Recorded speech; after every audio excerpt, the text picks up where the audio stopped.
So on the last term I told you about endomembrane system. ठीक, membrane system के आपके पास चार component थे.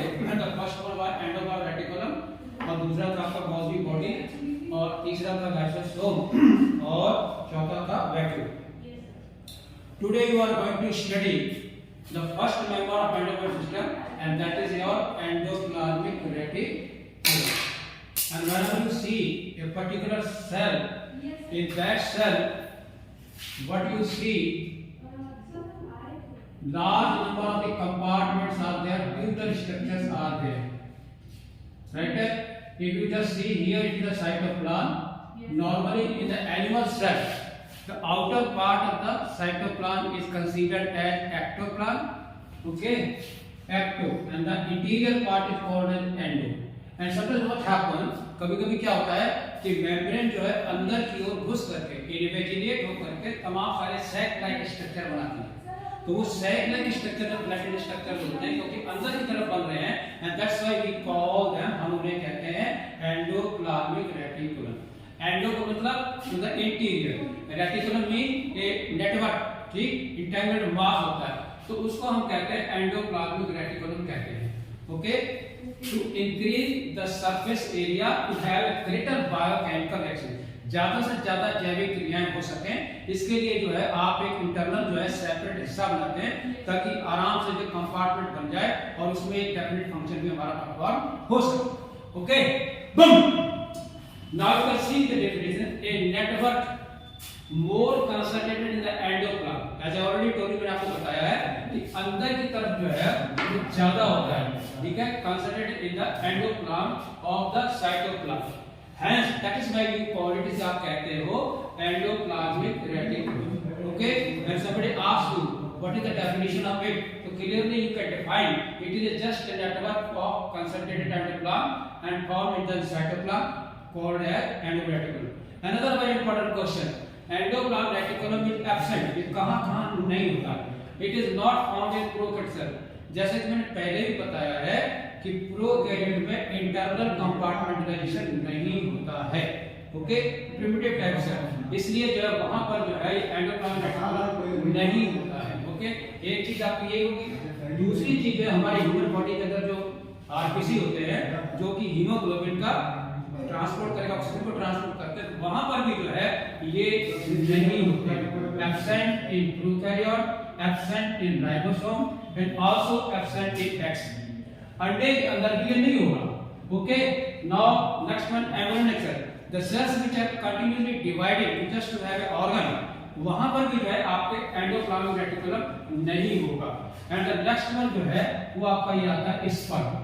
ह्यूमन का स्पर्म जो होता है क्योंकि वो लाइटर होना चाहिए, तो उसमें भी आपका एंडोप्लाज्मिक रेटिकुलम नहीं होता. तो आपके सामने क्वेश्चन आपके है कि एंडोप्लाज्मिक रेटिकुलम जो होता है वो एब्सेंट है आपका एक प्रोकैरियोट, दूसरा आरबीसी, तीसरा एक्स और चौथा एम्ब्रियोनिक और पांचवा sperm.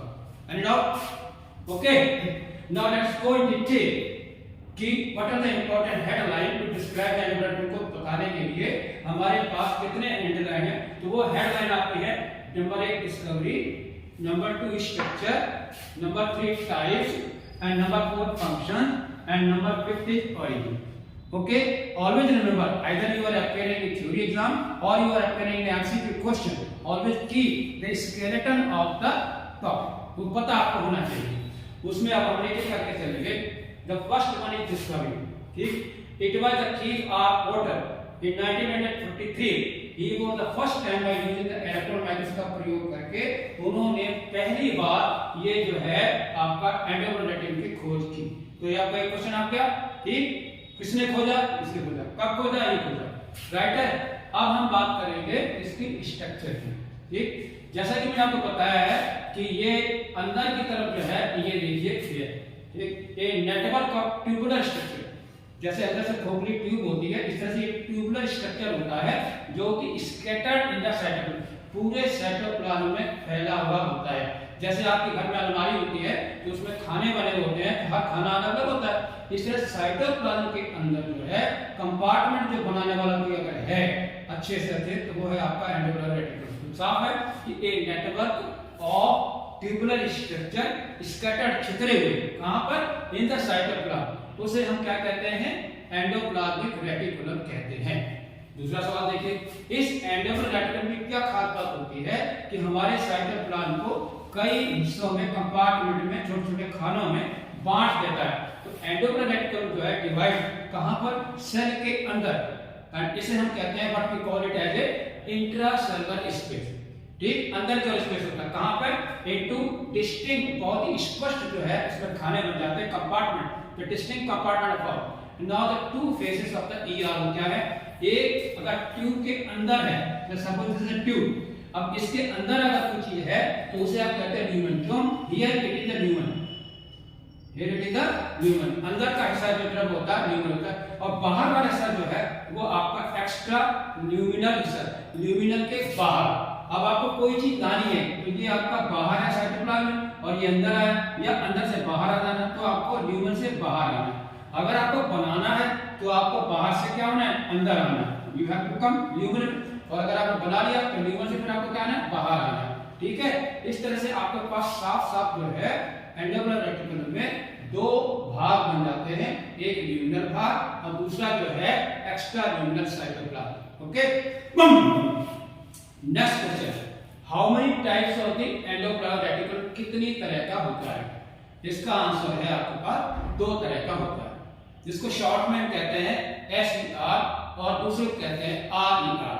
Now means extended smooth endoplasmic reticulum, यानी ऊपर से चिकना, उसकी सरफेस पर किसी भी प्रकार का कोई स्ट्रक्चर नहीं पता, none of the structure is found on the surface of the endoplasm, and such type of endoplasmic reticulum कहते हैं स्मूथ यानी चिकना।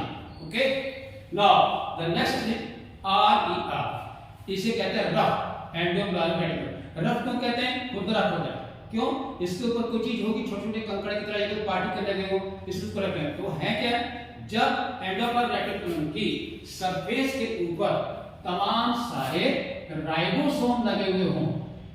ओके, स्मॉलेस्ट सेल ऑर्गेनेल होता है, नाम मैंने आपको बताया था पहले भी, ये प्रेजेंट अगर सरफेस पे, तो आप आपसे कहते हो राइबो रफ एंडोप्लाज्मिक रेटिकुलम। अगर नहीं है तो आपको क्या है, स्मूथ है। तो ये दोनों डायग्राम आपके बने हुए हैं। अगर आपको प्रोटीन नहीं बनानी है तो you don't have to ribosome नहीं बनाओ, और अगर आपको प्रोटीन बनानी है तो आपको राइबोसोम इसके ऊपर जोड़ने पड़ेंगे। ओके, समझ गए? दो तरह का हो गया। अब थोड़ा सा और ऐसा अच्छा सा पॉइंट बता रहे हैं आपको कि ये जो RER है, ठीक है, देखिए कंसिस्ट ऑफ, अब हम बात करते हैं इसकी RER, आगे आगे मैं आपको बता दूंगा मैं, कंसिस्ट ऑफ 3 कंपोनेंट। नंबर 1 इसकी क्या है, सिस्टर्नी है, ये इसका नंबर 1 है। नंबर 2 इसका क्या है, रिसाइकिल है। ठीक है, कहीं मैंने लिखा होगा, मैं आपको बताऊंगा तो क्या में। ठीक, तो इस कंसिस्ट ऑफ 3 कंपोनेंट है, इसमें 3 कंपोनेंट है और उनके नाम क्या है, सिस्टर्नी 1, रिसाइकिल 2 और tubules 2। Now be alert, cisternae जो होती है ये लॉन्ग फ्लैटेंड अनब्रांच होती है। देखिए कैसी होती है, अनब्रांच होती है, स्टैक्स होते हैं, एक तरह का पूरा जो ट्यूब की स्ट्रक्चर ढेर सारे बने हुए हैं, तो इसको आप ट्यूबुलर सिस्टम कहते हो, जिसकी आपकी विड्थ होती है 40 to 50 माइक्रोमीटर होती है। ओके, नंबर 2 जो इसका पार्ट जो है वो आपका रिसाइकिल है। ये कैसे होता है, राउंड, जैसे here this is round in shape, small in size and large in number. Okay, and third one is tubular. What is the difference between, अंतर क्या सिस्टर्नी में ट्यूबुल में? ट्यूबुल जो होती है ये ब्रांच है, जैसे देखिए डायग्राम में ये ब्रांच है। ओके, ये साफ साफ क्या होती है, branch, but these are not branch, ये पैरेलल जो है आपकी इस तरह लगी हुई होती है। तो 3 तरह के कंपोनेंट आपने यहां पर देखे कि एंडोप्लाज्मिक रेटिकुलम में नंबर 1 सिस्टर्नी, दूसरा आपका वेसिकल, तीसरा आपका ट्यूब्यूल। अंतर याद रखना है कि ये लंबी लंबी ट्यूबें होती हैं और ये आपका राउंड वेसिकल थैलियां होती हैं, और तीसरा जो है ये हाईली ब्रांच स्ट्रक्चर होते हैं। Okay, any doubt? बम, अब हम तीसरे हेडिंग की ओर आ रहे हैं, टाइप्स। जैसे कि मैंने आपको पहले भी बताया था कि ये 2 तरह का होता है, SER और RER। ठीक है, तो साफ साफ देखते हैं इसकी जो लोकेशन जो होती है, ये भी ध्यान रखने वाली बात है कि ज्यादातर ये न्यूक्लियर मेम्ब्रेन से बन के शुरू होता है और पूरे साइटोप्लाज्म में बिखर जाता है। ओके, तो ये 2 तरह का होता है। अब अगर आपको बात करनी इसमें खास बात देखिए, राइबोसोम एक्टिव, ठीक, दूसरी चीज क्या करें, आर्या, इसका मतलब क्या है, इसके पास राइबोसोम लगे हुए हैं। नाउ वेरी इंपॉर्टेंट क्वेश्चन मैं आपको ये बताने जा रहा हूं, वो जरा गौर करना। मान लीजिए ये आपके पास एंडोप्लाज्मिक रेटिकुलम है और ये इसके अंदर ल्यूमन है। ओके, तो ये क्योंकि यूनिट मेम्ब्रेन के बने होते हैं एंडोमेम्ब्रेन सिस्टम में, तो मेम्ब्रेन में जो है क्या है, इस मेम्ब्रेन में ट्रांस मेम्ब्रेन, ये देखिए देखा हुआ है ट्रांस मेम्ब्रेन जो है प्रोटीन पाई जाती है। ठीक है, जो कि आपकी एनसीईआरटी बनी है, थोड़ा सा बता रहे हैं। ये प्रोटीन का नाम क्या है, राइबोफ्लोरिन। ये दो तरह की है। तो what is the function of riboflavin, बहुत इंपॉर्टेंट सवाल है। राइबोफ्लोरिन जो होती है, राइबोसोम के लार्ज सब यूनिट को मेम्ब्रेन से जोड़ती है। राइबोफ्लोरिन 1 and 2, it helps in the attachment of large subunit of the ribosome to the endoplasmic reticulum। हो गया। तो अगर कोई पूछता है राइबोफ्लोरिन कहाँ है, कितनी तरह की, दो तरह की, क्या करती है, राइबोसोम के बड़े यूनिट को मेम्ब्रेन के ईयर के साथ जोड़ती है। तो आपका यहाँ तक का पॉइंट क्लियर हो गया। तो आपका पहला वाला क्या है, discovery over, structure over and types over. Now let us come to function, क्या होता है, इसके कार्य क्या क्या होते हैं, जरा वो भी जरा बात फरमाएं। जैसे कि हमने आपको बताया है कि इसके फंक्शन जो है हमने 3 टुकड़ों में बांटे हैं। कुछ फंक्शन ऐसे होंगे जो दोनों तरह के करेंगे, ये वाला भी करेगा, ये वाला भी करेगा। तो इन दोनों में अगर कॉमन है तो आप उसको क्या कहोगे, कॉमन फंक्शन कहोगे। कुछ फंक्शन ऐसे होंगे जो केवल एसईआर करेगा और कुछ फंक्शन ऐसे होंगे जो केवल आरईआर करेगा। तो आपके दिमाग में ये बैठ जाएगा कि we have to study the 3 types of the structure of the ER and their function, और उनके कार्य क्या क्या है। कोई दिक्कत? Okay, let us see now. पहला वाला क्या था, कॉमन। तो क्वेश्चन आपका, what are the common functions of ER. Ready? ER में जब अपने आप कॉमन में, तो पहला वाला है मैकेनिकल सपोर्ट। ठीक है, जैसे आप पाइप डाल देते हैं तो उसमें उतनी ज्यादा स्ट्रेंथ आती है। तो सबसे पहला है टू प्रोवाइड मैकेनिकल सपोर्ट, यानी यांत्रिक जो है सहयोग करता है, जिससे कि सेल जो है एक 3 डायमेंशनल स्ट्रक्चर में बना है। ये नहीं बिल्कुल अलग से हो जाए, तो फैले रहते हैं। हर स्ट्रक्चर के अंदर आपका मैकेनिकल सपोर्ट करता है, इसलिए इसको पहले जो है ये कहा गया ये साइटोस्केलेटन ऑफ द सेल है। याद रखना, साइटोस्केलेटल सेल का एक और भी स्ट्रक्चर होता है, उसको साइटोस्केलेटन जो कि माइक्रोट्यूब्यूल का बना होता है, फिलामेंट का बना होता है, इंटरफिलामेंट, वो वाला अलग है क्योंकि उसमें मेम्ब्रेन नहीं है। और लेकिन इसका जनरल नाम जो साइटोस्केलेटन है, तो ईआर का निशान लगाइएगा। ओके, और जरा देखिए ट्रांसपोर्ट, यानी सेल के अंदर मान लीजिए आपको कोई खेत होता है या फिर कमरा होता है, तो अलग अलग जगह, किसी जगह ए पार्ट है, बी पार्ट है, तो हर जगह आपको कुछ पहुंचाना है। तो किस तरह से जो है तरह तरह के आपके प्रोटीन या लिपिड को या ग्लाइकोप्रोटीन को आपको एक स्थान से कैसे पहुंचाना है। आपको पता है आपके पास माइटोकॉन्ड्रिया है, क्लोरोप्लास्ट है, ठीक, इनके पास प्रोटीन आपको पहुंचानी है, मेम्ब्रेन के पास पहुंचानी है। तो इस तरह से ट्रांसपोर्ट जो भी करता है एंडोप्लाज्म, तो वो आपका बहुत बड़ा काम है किसका, इंट्रासेलुलर, यानी साइटोप्लाज्म के अंदर, सेल के अंदर विभिन्न प्रकार के पदार्थों को अलग अलग कोशिकाओं पर, अलग अलग स्थानों पर पहुंचाने का कार्य इसका है, आपके कॉमन फंक्शन ईआर का है। ओके, तीसरा देखिए फॉर्मेशन ऑफ न्यूक्लियर मेम्ब्रेन। ठीक, आपने देखा होगा कि सेल डिवीजन में 2 चीजें बहुत इंपॉर्टेंट होती हैं। एक होता है आपका कैरियोकाइनेसिस, पहले न्यूक्लियस बढ़ता है और फिर आपका साइटोप्लाज्म बढ़ता है। ठीक बात है? तो न्यूक्लियस जो बढ़ना होता है वो तो न्यूक्लियस का काम हो गया। उसके बाद जब कैरियोकाइनेसिस हो जाती है, न्यूक्लियस बढ़ गया, साइटोकाइनेसिस के टाइम पर सेल को 2 भागों में बांटना होता है। तो वो जो जीनोम आपका बढ़ जाता है सेल डिवीजन में, कैरियोकाइनेसिस में, उसके चारों ओर न्यूक्लियर एनवेलप कौन बनाता है? The question, after karyokinesis, during the cytokinesis, nuclear envelope को बनाने वाला कौन है? Your answer is endoplasmic reticulum। जैसे कि अटैच करके आपको दिखाया भी मैंने आता है, आउटर वाली मेम्ब्रेन जो है ER से जुड़ी हुई है। ऐसा क्यों, ये भी पूछिए। How it can form a membrane? क्यों? इसके सरफेस पर आपके क्या लगा, राइबोसोम है, और आपको पता है राइबोसोम का काम क्या होता है, पॉलीपेप्टाइड चेन बनाना, प्रोटीन बनाना, और उस प्रोटीन से आप मेम्ब्रेन बनाओ, क्लोरोप्लास्ट बनाओ, माइटोकॉन्ड्रिया बनाओ, न्यूक्लियस बनाओ। तो सबसे पहले न्यूक्लियस की मेम्ब्रेन बनती है, उसके बाद ऑर्गेनेल बनते हैं। तो ये आपके 3 फंक्शन हो गए, mechanical support, transport intracellular circulation और फॉर्मेशन ऑफ न्यूक्लियर एनवेलप। कोई दिक्कत? बम।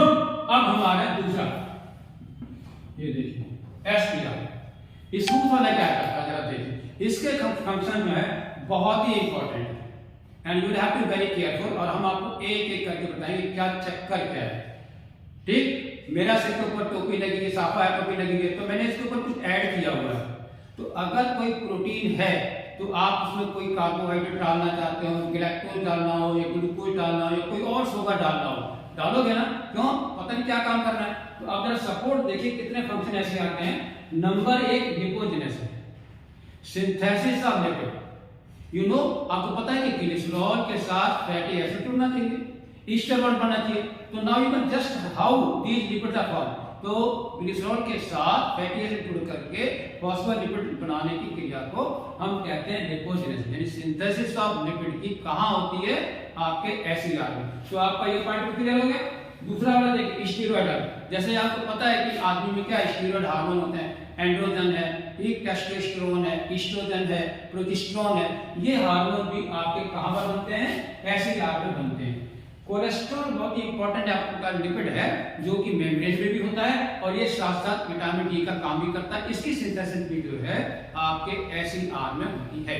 ओके, अब उसके बाद देखिए ग्लाइकोजेनेसिस। अब इस वर्ड को देखिए, जैसा वो कह रहा है कि ग्लाइकोजेनेसिस यानी ग्लाइकोजन का बनना ही देखिए। तो वर्ड बनाना हमें क्या है, ग्लाइकोजन बनाना है। तो क्या करेंगे, ग्लूकोज हमारे पास मोनोमर है, ये देखिए, और इससे हम बनाएंगे क्या है, ग्लाइकोजन। जरा बहुत बनाइएगा, जरा देखिए, ग्लूकोज क्या है, मोनोमर है, और ये क्या है, पॉलीमर है। ग्लूकोज से ग्लाइकोजन का बनना ग्लाइकोजेनेसिस कहलाता है। और ये कहां होता है, आंसर है एसिड में। कोई दिक्कत, जेनेसिस का मतलब बनना, या था एनाबॉलिक। कैसा है, एनाबॉलिक। तो ये भी आपका काम करता है। अब जरा जस्ट इसका उल्टा देखिए, अगर आपके पास एक पॉलीमर है, आपको भूख लगी हुई है, ठीक है, और आपके ब्लड को ग्लूकोज चाहिए, ये मोनोमर है, तो उल्टा करेंगे हम, ग्लाइकोजन का ग्लूकोज में बदलना, इसे हम क्या कहेंगे, ग्लाइकोजिनोलाइसिस। लाइसिस का मतलब होता है टूटना, जेनेसिस का मतलब होता है बनना, फॉर्मेशन जेनेसिस और ब्रेकडाउन लाइसिस। तो ये आपका ग्लाइकोजिनोलाइसिस खत्म हो गया। अब आता है डिटॉक्सिफिकेशन। डिटॉक्सिफिकेशन मतलब बहुत सारे हानिकारक पदार्थ होते हैं जो एक्सोटिक बाहर से हम लोग खाते हैं, ठीक है, पेस्टिसाइड या कोई और तरह के जो हानिकारक होते हैं वो अगर शरीर के अंदर आ जाते हैं, तो उनको कैसे हम उनके जहर को कम कैसे करें। तो उनके टॉक्सिक इफेक्ट को कम करने वाला कौन है, डिटॉक्सिफिकेशन। और इसमें बहुत अच्छा सवाल है जो है वो है cytochrome 450। It play very important role in the detoxification, यानी बाहर के पदार्थों को नष्ट करने में बहुत बड़ा योगदान है, कंट्रीब्यूशन है इसका साइटोक्रोम P450, जो कि हम आगे चल के अगर अच्छी क्लास में जाएंगे सीरियस एआई में, टाइम डिटेल। यहां पर देखिए सिंथेसिस ऑफ प्लाज्मिन, ये भी इंपॉर्टेंट बात है। मैंने अभी थोड़ी देर पहले आपको बताया था कि आरिया प्रोटीन बनाएगा और मेम्ब्रेन जो है वो क्या है, बिना प्रोटीन के बनेगी नहीं। तो इसका मतलब हुआ कि मेम्ब्रेन को बनाने में जो है एसिड रहता है। और लास्ट में देखिए स्टोर कैल्शियम आयन। अब जरा हम आपको बताते हैं, ह्यूमन बॉडी में मसल्स होती है, तो मसल कैसी होती है, कॉन्ट्रैक्टर सेल होती है, और वो बिना कैल्शियम के कॉन्ट्रैक्शन नहीं कर सकती।